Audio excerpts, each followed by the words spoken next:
Hello everyone, কেমন আছো তোমরা সবাই? আশা করি সবাই খুব ভালো আছো। তো আজ আইএসএল অর্থাৎ ইন্ডিয়ান সুপার লিগের নতুন আরেকটা মরশুমে কিন্তু নিজেদের অভিযানটা শুরু করে দিল লাল হলুদ। দেখো, এই মরশুমে ইস্টবেঙ্গল যে ভাবনা চিন্তা নিয়ে দল গঠন করেছে বা যে সমস্ত প্লেয়ারদের সাইন করেছে, সেসব কথা মাথায় রেখে কিন্তু বলতেই হয় ইস্টবেঙ্গল সমর্থকদের প্রত্যাশাও কিন্তু বেড়েছে টিমটাকে দেখে।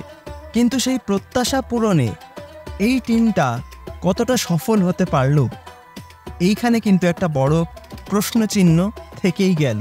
আজকের ম্যাচে প্রথম থেকেই কিন্তু আমার ইস্টবেঙ্গলের খেলা দেখে মনে হচ্ছিল তারা কিন্তু একটু ডিফেন্সিভ মাইন্ডসেট নিয়ে খেলছে, যার ফলে প্রথম থেকেই আমরা দেখছিলাম কিন্তু বেঙ্গালুরু এফসি প্রচুর আক্রমণ প্রথম থেকেই কিন্তু তুলে আনছিল, যার ফলে বারবার কিন্তু বিপদে পড়ছিল লাল হলুদ ডিফেন্স। এখানে আমার যেটা মনে হয়, ডিফেন্সের সঙ্গে মিডফিল্ডের যে লিঙ্ক আপ, মিডফিল্ডের সঙ্গে আপফ্রন্টের যে লিঙ্ক আপ প্লে, যেটা একটা টিম গেমের জন্য খুব গুরুত্বপূর্ণ, সেটার কিন্তু একটু ল্যাকিং আজকে দেখা গেছে।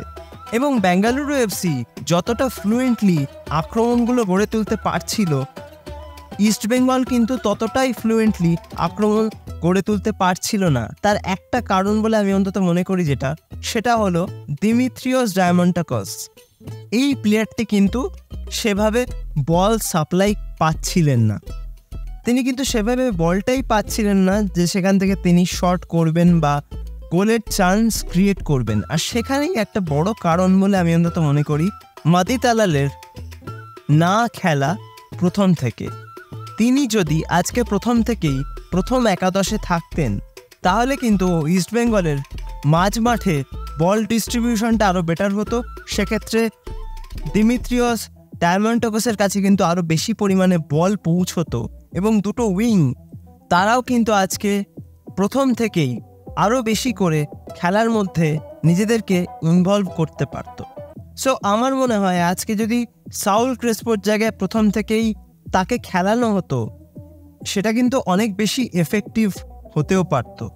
এবং খেলাটা শেষ হওয়ার 15 মিনিট আগে থেকে পিভি বিষ্ণু, আমান, ক্লেটন সিলভা নামার পর যে একটা আর্জেন্সি দেখা যাচ্ছিল যে ম্যাচটা থেকে তারা জিততে চাইছে বা একটা পয়েন্টও নিয়ে আসতে চাইছে, সেই আর্জেন্সিটা কিন্তু এই ম্যাচটার প্রথম থেকে দেখা যায়নি ইস্টবেঙ্গলের খেলায়। তো এই আর্জেন্সিটা যদি আরেকটু আগে থেকেই থাকতো ইস্টবেঙ্গলের খেলায়, তাহলে আজকের ম্যাচে কিন্তু ফলাফল অন্যরকম হলেও হতে পারত।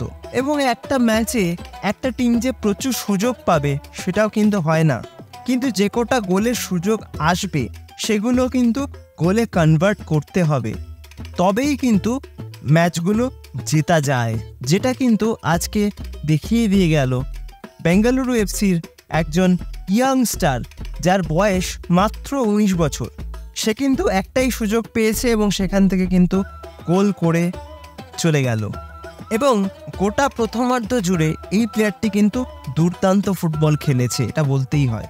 আমার যে জিনিসটা নিয়ে সবচেয়ে বেশি আগ্রহ রইল সেটা হলো হিজাজি এবং হেক্টর ইউস্তে দুজন কিন্তু একসঙ্গে আজকে মাঠে নামলেন।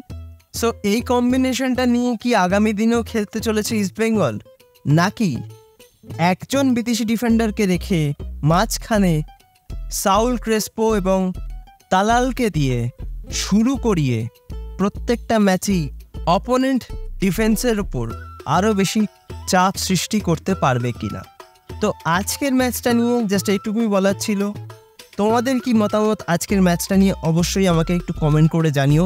আর ভিডিওটা ভালো লাগলে লাইক, কমেন্ট, শেয়ার এবং সাবস্ক্রাইবটা অবশ্যই করে দিও।